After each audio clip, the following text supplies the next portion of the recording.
Hello, good morning बच्चों। I hope you सब लोग अच्छे होंगे और अच्छे से पढ़ाई कर रहे होंगे। देखो बेटा, एक आज हम नए टॉपिक के साथ आए हैं जिसका नाम है थर्मल स्टेबिलिटी। थर्मल स्टेबिलिटी हम कैसे विद इन सेकेंड के अंदर निकाल सकते हैं, और इसके नीट और जे के अगर पॉइंट ऑफ व्यू से बात करें तो इसमें बेटा हर साल एक न एक क्वेश्चन पूछा जाता है। तो आप अगर इससे थर्मल स्टेबिलिटी से रिलेटेड कोई भी अगर क्वेश्चन आता है तो विद इन सेकेंड के अंदर आप कैसे अपना आंसर उसमें फाइंड आउट करोगे।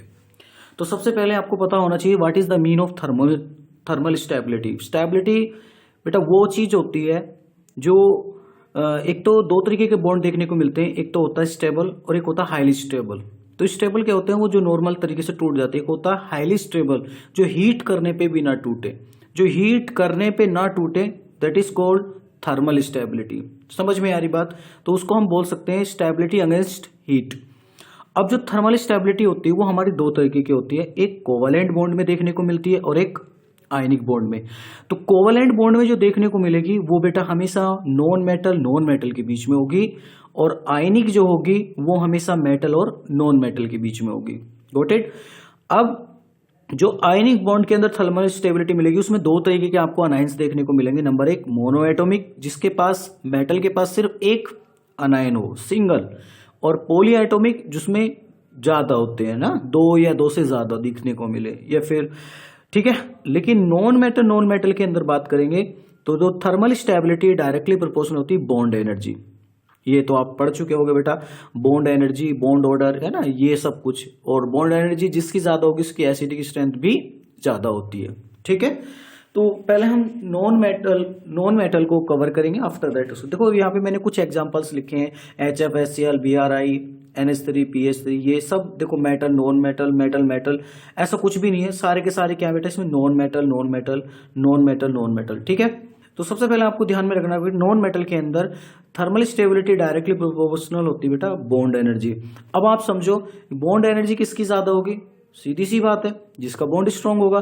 तो देखो सबसे ज्यादा बॉन्ड स्ट्रॉन्ग किसका होगा, HF का, फिर HCl का, फिर HBr का। क्यों? क्योंकि बेटा एक बात याद रखना, मेरी ट्रिक में के अकॉर्डिंग समझा रहा हूं मैं। स्मॉल स्मॉल स्मॉल स्मॉल जो होते हैं ना हमेशा हैप्पी रहते हैं। मतलब कहने का मतलब बेटा कि जो छोटे बच्चे होते हैं छोटे बच्चों के ज्यादा खुश रहेंगे, और जो बड़े बच्चे होते हैं वो बड़े बच्चों के साथ ज्यादा खुश, क्योंकि उनके बीच में बॉन्डिंग बहुत स्ट्रांग होगी। ठीक, ऐसी अगर मैं इसके अंदर बात करूं तो NH3 सेम ऑर्डर आएगा, क्योंकि फिर उसके बाद BF3, AlF3, ये इस तरीके से सभी का ऑर्डर इसी तरीके से देखने को मिलेगा, H2O, H2S, H2Se। Got it? बात करते हैं बेटा F2 के अंदर। इसमें थोड़ा सा आपको चेंज देखने को मिलता है बॉन्ड एनर्जी केस में। अगर आपने ध्यान से पढ़ा होगा, अगर आपने केमिकल बॉन्डिंग में पढ़ा है तो आपने जरूर पढ़ा होगा कि इसके अंदर जो होती है ना, हाँ, सबसे ज्यादा जो बॉन्ड एनर्जी देखने को मिलती है वो क्लोरीन के अंदर 1 होती है, फिर ब्रोमीन के अंदर 2 होती है, फ्लोरीन के अंदर 3 होती है, और सबसे लास्ट होती है आपकी आयोडीन के अंदर। ऐसा क्यों? क्योंकि इसमें बेटा लोन पेयर रिपल्शन ज्यादा होता है। ठीक है, तो लोन पेयर जो रिपल्शन होता है वो मैक्सिमम होता है, जिस वजह से बेटा क्या होता है, ये स्टेबल हो जाता है और थर्ड पोजीशन को ऑक्यूपाई करता है। ठीक है, ऐसी ग्रेफाइट और डायमंड की बात करें तो अगर हम ग्रेफाइट की हाइब्रिडाइजेशन की बात करेंगे तो sp2 आती है, डायमंड की बात करते हैं तो टेट्राहेड्रल आती है। लेकिन आपको पता होना चाहिए बेटा जिसके अंदर बॉन्ड पेयर ज्यादा होते हैं वो ज्यादा स्ट्रॉन्ग होते हैं। तो sp3 का ज्यादा स्टेबल होगा, तो इसके बॉन्ड तोड़ने के लिए मुझे थर्मल स्टेबिलिटी बहुत ज्यादा देनी पड़ेगी। आई होप, जहां तक मुझे उम्मीद है कि आपको इसमें कोवैलेंट के अंदर कोई भी इश्यू नहीं आया होगा। सीधा सा बात है बेटा, thermal stability directly proportional to bond energy, जिसकी बॉन्ड एनर्जी ज्यादा होगी मतलब वो हाईली थर्मल स्टेबल होगा। ठीक, अब बात करते हैं कि अगर मोनो एटॉमिक आ जाए, फॉर एग्जांपल जैसे मोनो एटॉमिक है क्लोरीन, ब्रोमीन, आयोडीन, या fluorine, oxygen minus and nitrogen वगैरह वगैरह, है ना। ऐसी पॉली एटॉमिक की बात करें तो पॉली एटॉमिक में आप देख सकते हो बेटा कि जैसे CO3, PO43, SO42, ये लाइक दिस करके। तो सबसे पहले हम इसको कवर करेंगे कि अगर मेरे पास मोनो एटॉमिक आ जाए तो आपको थर्मल स्टेबिलिटी डायरेक्ट याद रखनी है। Thermal stability directly proportional to lattice energy, और आप पढ़ चुके हैं बेटा लैटिस एनर्जी जो होती है वो चार्ज अपॉन साइज के इक्वल होती है, कि जितना उस पर चार्ज होगा उतना ही ज्यादा उसकी लैटिस एनर्जी होगी। उसकी लैटिस एनर्जी ज्यादा होगी तो थर्मल स्टेबिलिटी भी ज्यादा होगी, बट साइज क्या होना चाहिए, कम होना चाहिए। ठीक है, तो इसके कुछ एग्जाम्पल्स हैं, देखते हैं बेटा। देखो इधर पहला एग्जाम्पल है LiH NaH KH, ये लाइक दिस। इसमें देखो एक मेटल है, एक non metal, metal non metal, ये तो आपको कंफर्म हो गया कि आयनिक बॉन्ड है। बट किसके अंदर ज्यादा है, फिर आप लगाओगे thermal stability equal to lattice energy, और लैटिस एनर्जी होती है चार्ज अपॉन साइज। देखो इसका साइज अगर देखोगे तो सबसे ज्यादा बड़ा होगा, इसका साइज देखोगे सबसे छोटा होगा, क्योंकि बेटा ऐसे केस में आपको क्या करना है, एक लार्ज वाला और एक स्मॉल वाले को ही देखना होता है। तो इसमें देखो हाइड्रोजन तो दोनों केस में सेम रहेगा, इसमें भी सेम रहेगा, सब में सेम है, minus minus minus. But lithium जो मेटल है उसका साइज चेंज हो रहा है, देखो लिथियम से सीजियम तक, मतलब टॉप टू बॉटम हम जब जाते हैं पीरियोडिक टेबल के अंदर तो साइज इंक्रीज होता है। तो उसने क्या बोला था, साइज डिक्रीज होना चाहिए, तो बेटा ऑर्डर क्या आएगा, ये आएगा। ठीक है, चार्ज सभी पे +1 रहेगा, तो चार्ज से नहीं देख सकते, फिर किससे देखेंगे, साइज से। Very good. सेम एग्जांपल देखो, ये भी, ये सेकंड फैमिली। अब इसमें की बात करते हैं Mg, और यहां भी Mg, मतलब मेटल पे चार्ज सेम है लेकिन अनायन वेरी कर रहा है। जब अनायन वेरी करेगा तो इसमें साइज अनायन का सबसे ज्यादा होगा, लेकिन साइज क्या होना चाहिए बेटा, डिक्रीज होना चाहिए। वेरी गुड, तो इसकी का भी ऑर्डर सेम यही आएगा। ठीक, ऐसी इसके अंदर बात करें BeOH MgOH COH SrOH। देखो बेटा ये जो एग्जाम्पल आया ये पोली एटोमिक का है, ठीक है, तो इसका ऑर्डर कुछ ऐसे आता है। ठीक है, आगे बात करूंगा ऐसा क्यों आता है। ठीक है, अभी आप लिख लो। अब इसकी बात करते हैं बेटा, अगर मेरे पास देखो ये मोनो एटॉमिक है दोनों, ठीक है, लिथियम फ्लोरीन। अब यहाँ पे देखो लिथियम फ्लोरीन का साइज सबसे छोटा होगा, लेकिन सीजियम फ्लोरीन का साइज सबसे बड़ा होगा। तो इसमें भी सेम ऑर्डर वैसे ही आएगा जैसे आपका फर्स्ट ऑर्डर आया था। ठीक, वैसे ही इसमें भी बेटा वही देखो, अनायन का साइज कॉन्स्टेंट है लेकिन साइज किसका बढ़ रहा है, घट रहा है, वो हमें देखना है। तो अगर इसमें आप देखोगे तो बेटा बेरिलियम +2 में है, एल्यूमिनियम +3 में है, और सोडियम +1 में है। ठीक है, लेकिन हम बात करेंगे तो इन तीनों के अंदर सबसे छोटा जो साइज होगा वो बेरिलियम का होगा। उसके बाद सोडियम और एल्यूमिनियम में देखेंगे चार्ज किसके ऊपर ज्यादा है। ठीक है, क्योंकि दोनों का साइज कंपेरेबल, एक ही पीरियड में आते हैं तो साइज बराबर होता है ना। जब आपका ये भी थर्ड पीरियड में आता है, ये भी थर्ड पीरियड में आता है, तो जब ये दोनों थर्ड पीरियड में आते हैं तो सोडियम के ऊपर +1 है, इसके ऊपर +3, मतलब इसका साइज और भी छोटा हो जाएगा। तो ऑर्डर एज इट इज ऐसे ही आ जाएगा। Got it. ऐसे बेटा देखो ये LiN3 LiO2, देखो इस केस में देखो तीनों अलग अलग केस में है। लिथियम सभी में कांस्टेंट है, लेकिन आपका जो अनायनिक पार्ट है वो चेंज हो रहा है। अगर इसको देखोगे तो आपका ये N-3 आएगा, अगर इसको देखोगे O-2 आएगा, और इस पे O-1 आएगा। तो देखो बेटा अब इसमें साइज, इसमें देखो N3 का साइज, O2 का साइज और O- का साइज। देखो इसमें सबसे बड़ा जो साइज होगा वो आपका O- का होगा, N3 का साइज सबसे छोटा होगा।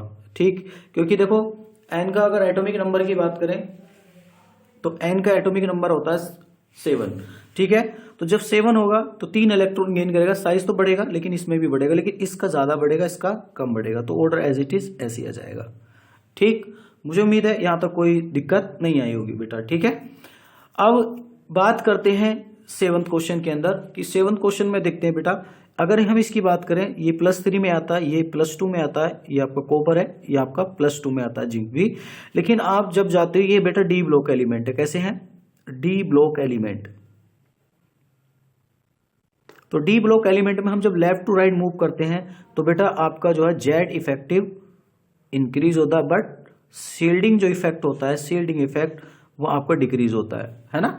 तो इसके अंदर जो होता है शील्डिंग इफेक्ट सबसे कम देखने को मिलता है। क्यों, इसकी क्योंकि D10 कंप्लीट होती है, लेकिन इसके अंदर D10 कंप्लीट नहीं होती है। इसके पास D6 इलेक्ट्रॉन होते हैं, और D6 में अगर +3 चार्ज आएगा तो D5। तो इसके पास number of unpaired electron maximum होंगे, इसके पास 0 होंगे। तो बेटा जिसके पास नंबर ऑफ अनपेड इलेक्ट्रॉन जितने ज्यादा देखने को मिलेंगे उसके अंदर उतना ही ज्यादा आपका क्या होगा, यस, उसके अंदर उतनी ज्यादा थर्मल स्टेबिलिटी होगी, क्योंकि उतनी ज्यादा पेयरिंग कराएगा उतना ही स्ट्रॉन्ग बॉन्ड बनाने की कोशिश करेगा। लेकिन D10 के केस में ये किसी से रिएक्ट नहीं करेगा, तो आसानी से इसको तोड़ लोगे आप, जो भी इसके साथ होगा वो निकल जाएगा, लेकिन ये अपने D10 को नहीं छोड़ेगा। बट इसके केस में ये बेटा क्या होगा, ये बॉन्ड बहुत ज्यादा स्ट्रॉन्ग बनाएगा। क्यों, क्योंकि इसके पास अनपेड इलेक्ट्रॉन है, जिससे भी जुड़ेगा तो स्ट्रॉन्ग बॉन्डिंग के साथ जुड़ेगा।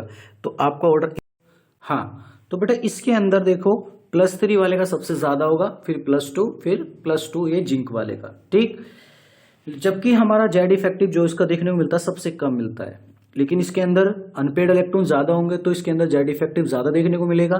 पुअर शील्डिंग इफेक्ट होगा, तो पेयरिंग ज्यादा होगी तो ज्यादा स्ट्रॉन्ग बॉन्ड बनेंगे, तो उसके लिए ज्यादा एनर्जी, थर्मल स्टेबिलिटी आपको देनी पड़ेगी।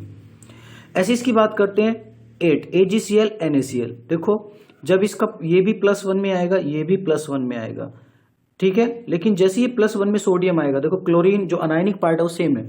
अब जब ये +1 में दोनों आएंगे तो इस केस में जो +1 होगा वो आपका नोबल गैस कॉन्फ़िगरेशन ऑक्यूपाई कर लेगा।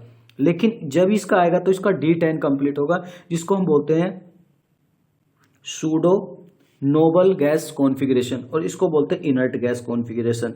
तो बेटा आप याद रखना, जो इनर्ट गैस कॉन्फ़िगरेशन होता है वो लेस थर्मली स्टेबल होगा। किससे? किससे बेटा?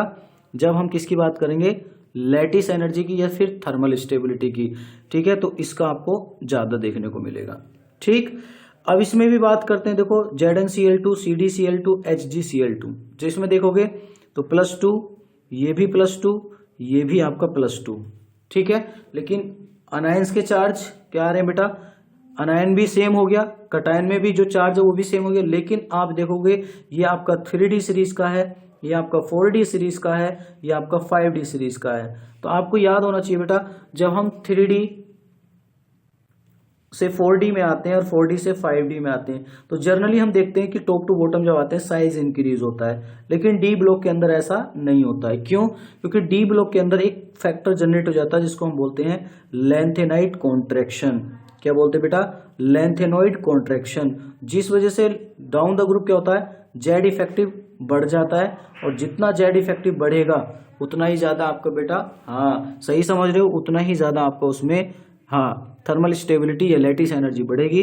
तो सबसे ज्यादा जो होगी वो आपकी 3D 4D 5D में सबसे ज्यादा होगी बेटा, इस 1 ये होगा, 2 आपका ये होगा, और आपका 3 है। जिंक सबसे कम होगा, ठीक है, क्योंकि जिंक 3D सीरीज का है, ये आपकी 4D का, ये आपका 5D का, ठीक। मुझे उम्मीद है यहाँ तक आपको ये चीजें समझ में आ गई होंगी। आगे बढ़ते हैं बेटा, नेक्स्ट टॉपिक की तरफ बढ़ते हैं हम, जिसका नाम है पॉली एटॉमिक। अब हम पॉली एटॉमिक के अंदर बात करने जा रहे हैं कि पॉली एटॉमिक के अंदर आप कैसे फाइंड आउट करोगे कि जब आपका कोई भी ऑर्डर आए उसमें आप थर्मल स्टेबिलिटी फाइंड आउट करोगे तो कैसे करते हैं। तो बेटा पॉली एटॉमिक के अंदर अगर हम बात करें तो पॉली एटॉमिक क्या होता है? पॉली एटॉमिक अनायंस जो होते हैं वो थर्मल स्टेबिलिटी डायरेक्टली प्रोपोर्शनल किसके होती है? पोलराइजेबिलिटी, ठीक है। और पोलराइजेबिलिटी किस पे डिपेंड करती है बेटा? Size of अनायन। जितना ज्यादा लार्ज साइज ऑफ अनायन होगा उसकी पोलराइजेबिलिटी भी उतनी ज्यादा होगी।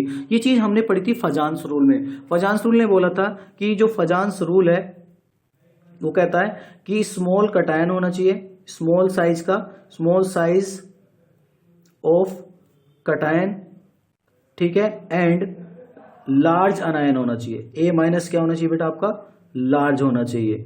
तो उसने बोला था कि small size of cation and large अनायन, अगर ये दोनों फैक्टर होते हैं तो उसके अंदर कोवेलेंट कैरेक्टर ज्यादा होता है। तो ये वहीं से आती पोलराइजेबिलिटी। जो अनायन होता है वो पोलराइजेबिलिटी को डिफाइन करता है, और स्मॉल कटायन जो होता है वो पोलराइजिंग पावर को डिफाइन करता है, ठीक। तो बेटा पोलराइजेबिलिटी क्या होती है? साइज ऑफ अनायन, और साइज ऑफ अनायन, तो बेटा अब देखो पोलराइजेबिलिटी डायरेक्टली प्रोपोर्शनल होगी size of अनायन, but inversely proportional होगी साइज ऑफ कटायन। तो बेटा यहाँ पे पुट कर सकता हूं मैं, तो देखो साइज ऑफ कटायन ऊपर चला जाएगा और साइज ऑफ अनायन नीचे रहेगा। तो हाँ, इससे एक छोटा सा ट्रिक लिख सकते हैं बना के कि थर्मल स्टेबिलिटी जो डायरेक्टली प्रोपोर्शनल होगी वो डायरेक्ट किसके होगी? Size of cation. वही लिख सकते हैं बेटा, क्योंकि यहाँ पे देखो अब ये जो आपका फैक्टर है बस इसको वेरी करना है और अपना आंसर निकाल लेना है। किसके केस में बेटा? सिर्फ पॉली एटॉमिक के केस में ये बात ध्यान रखनी है।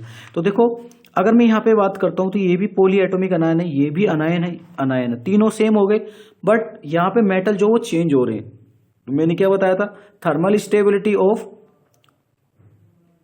किसके डायरेक्टली प्रोपोर्शनल होगी? Size of cation in case of poly atomic अनायन। तो बेटा देखो इसमें साइज सबसे ज्यादा किसका होगा? पोटेशियम का। तो आपका ये कटायन के साइज के अकॉर्डिंग ये ऑर्डर आ जाएगा। ऐसे अगर इसमें बात करें LiOH, NaOH, KOH, इसमें भी सेम वही फैक्टर आएगा जो आपने ऊपर लगाया है। देखो अभी ये एग्जांपल मैंने पीछे लिखा था, है ना। तो बेटा इसको भी पॉली हाइड्रोक्साइड में कंसीडर करेंगे तो इसका भी ऑर्डर यही आएगा, ठीक है। देखो यहाँ पे कटायन का साइज सबसे बड़ा होगा, +2 बेरियम, और यहाँ पे Mg+2 मैग्नीशियम, ठीक। वैसे Na2, K2, ये Rb2, इसमें भी अगर हम बात करते हैं इसको बोलते हैं परोक्साइड। तो जब परोक्साइड बनती है बेटा तो ये ऑक्सीजन पॉली एटॉमिक की तरह काम करेगा, ऐसे O2-2, ठीक। अब इसमें देखो बात करेंगे तो सबसे ज़्यादा वही कटायन के बेस पे लगाएंगे तो आपका ऑर्डर ये आ जाएगा। सेम इसी के अंदर अगर हम बात करेंगे तो सेम Mg के साथ बी के साथ सेम वही ऑर्डर आएगा। इसमें भी बात करेंगे तो बेटा ये भी देखो पॉली एटॉमिक है, इसमें भी सेम वही ऑर्डर आएगा। इसमें भी बात करेंगे तो इसमें भी सेम वही ऑर्डर आएगा। तो बेटा कहने का मतलब है कि आपको बस क्या याद रखना, पॉली एटॉमिक के केस में thermal stability directly proportional size of cation. जितना ज्यादा कटायन का साइज ज्यादा होगा उसकी उसकी थर्मल स्टेबिलिटी ज्यादा होगी बट पोलराइजेबिलिटी कम होगी। तो इधर को ये कौन सा कैरेक्टर बढ़ेगा बेटा, थर्मल स्टेबिलिटी का। अगर इसका रिवर्स लेके जाओगे तो कोवलेंट कैरेक्टर मिलेगा। क्यों? क्योंकि स्मॉल कटायन लार्ज अनायन, तो स्मॉल कटायन है और ये लार्ज अनायन तो आपको दिख ही रहा है, अनायन सब में सेम है तो स्मॉल कटायन होगा तो इसकी आपकी कोवलेंट कैरेक्टर ज्यादा होगी। ठीक है बेटा, तो ये कुछ मैंने आपके सामने एग्जांपल्स किए हैं जिससे आपके पे क्वेश्चन पूछे जाते हैं। सीधा इसी तरीके से क्वेश्चन आएगा, डायरेक्ट आपको ऑर्डर लगाना होता है।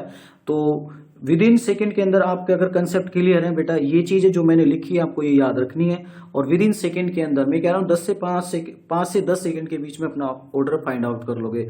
तो अगर वीडियो ये चीज अच्छी लग रही है तो वीडियो को जरूर लाइक करें और चैनल को सब्सक्राइब जरूर करें बेटा। Thank you.